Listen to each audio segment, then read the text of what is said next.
Ramdev sir, पहले तो news 18 Hindi में आपका बहुत बहुत स्वागत है।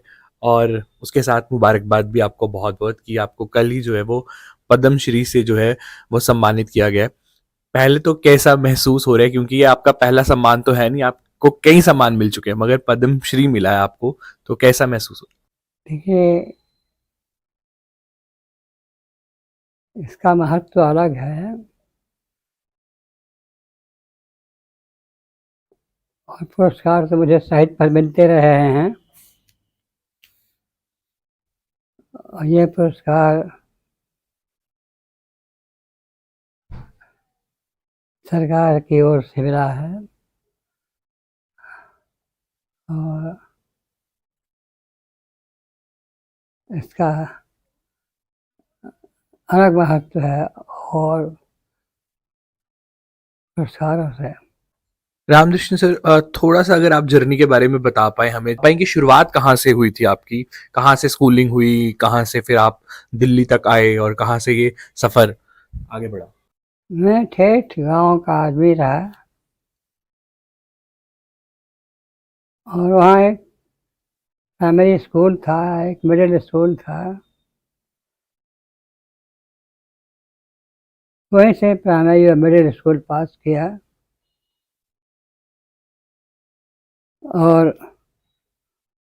देहाती स्कूल में जितना पा सकता था, जितना ग्रहण कर सकता था उतना किया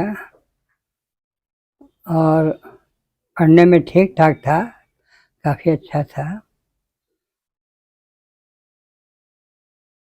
फिर मिडिल पास करने के बाद ये हुआ कि अब क्या किया जाए,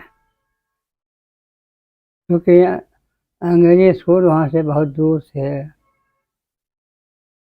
और अंग्रेजी में हम लोगों का मन लगता नहीं है। समस्या खड़ी हुई कि अब क्या किया जाए। लोगों ने कहा बिना अंग्रेजी के काम नहीं चलेगा। और मुझे भी लगा कि यह रास्ता आवश्यक है। तो जहाँ हमने विश्वविद्या पढ़ी थी वही मास्टर मैट्रिक भी कराते थे,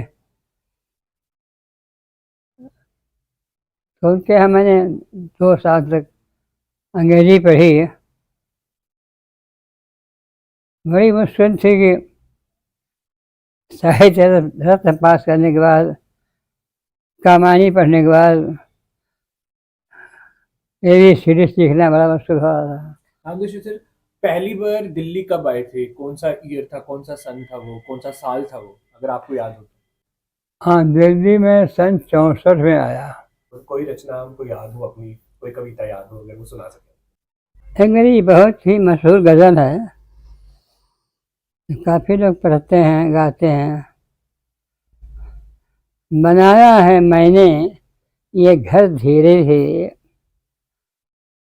बनाया है मैंने ये घर धीरे धीरे, खुले मेरे ख्वाबों के पर धीरे धीरे, खुले मेरे ख्वाबों के पर धीरे धीरे। किसी को गिराया न खुद को उछाला, कटा जिंदगी का सफर धीरे धीरे, कटा जिंदगी का सफर धीरे धीरे। जहाँ आप पहुँचे छलांगे लगाकर, जहाँ आप पहुँचे छलांगे लगाकर, वहाँ मैं भी पहुँचा मगर धीरे धीरे, मगर धीरे धीरे। गिरा मैं कहीं तो अकेले में रोया, गिरा मैं कहीं तो अकेले में रोया, गया दर्द से घाव भर धीरे धीरे, गया दर्द से घाव भर धीरे धीरे।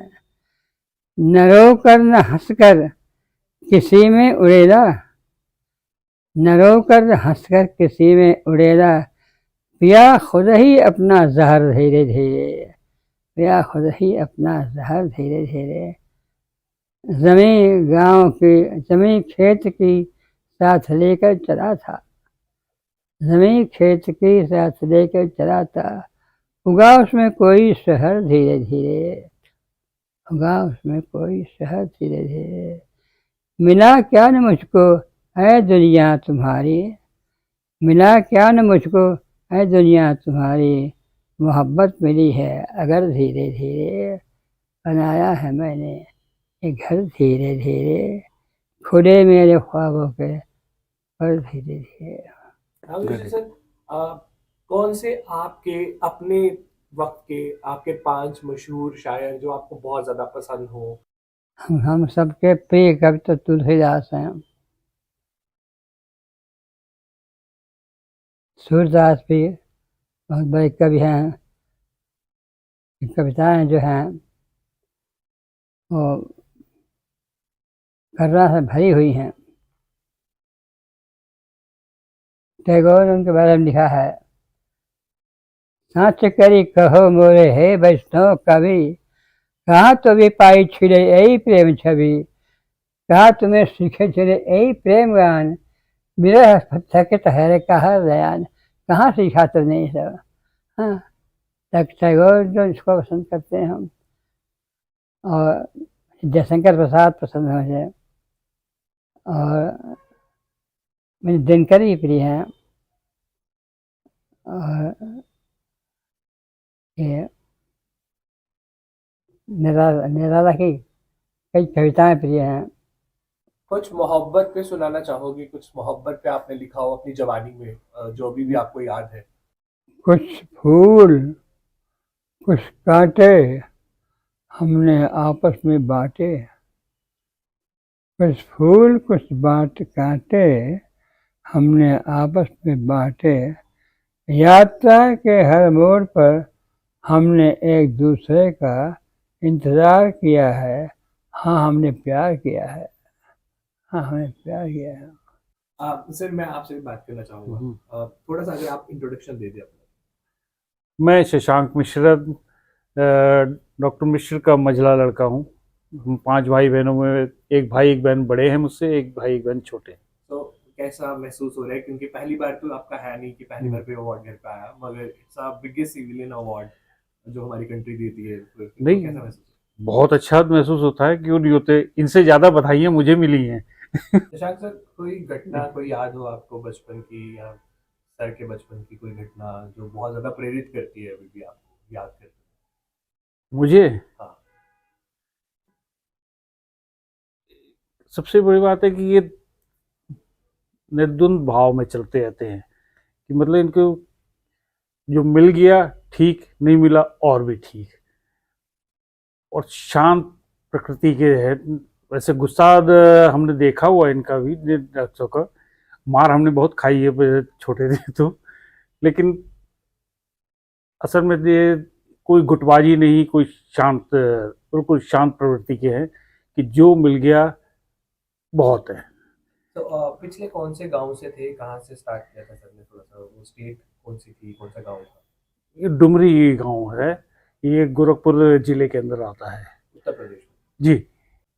रामदृष्टि सर, बहुत बहुत शुक्रिया। अंत में जाते जाते आने वाले लेखक, नए लेखक जो अभी लिख रहे हैं, जो आपसे बहुत ज्यादा इंस्पायर है, उनके लिए क्या एक संदेश देना चाहिए?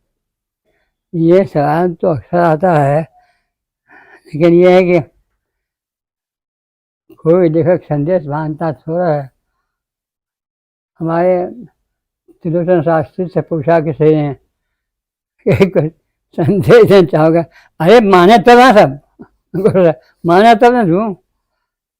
हमारा एक कविता है जिसमें यह है कि हर नए कवि को अपना रास्ता बनाना चाहिए। 2 रास्ते होते हैं, एक तो बड़े बनाए रास्ते पर आप चल रहे हैं,